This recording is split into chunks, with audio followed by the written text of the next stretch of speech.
Let us see how you can create commands or predefined menu in WhatsApp. Inside your WABA section, click on these three dots and click on WA Manager. This will take you to WhatsApp Manager of this particular number. Now click on the settings icon and select automations. Here we have the option of commands. So this basically act as a predefined keyword menu for your clients. So let me add two menu options. You can have up to 30 commands.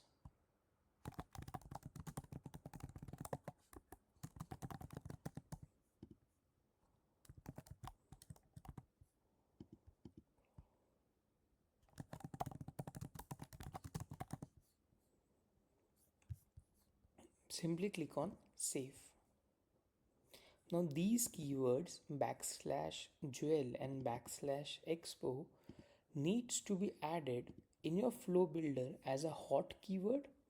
You can have it as if the incoming message contains expo, or if you want to be very specific, you need to add double backslash expo or jewel.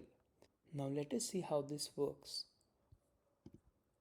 The customer during the chat anytime can select the option of backslash and get your entire commands menu and can trigger any flow. So all of your essential keywords or essential bots can be shown to customer with a commands menu like this. Thank you.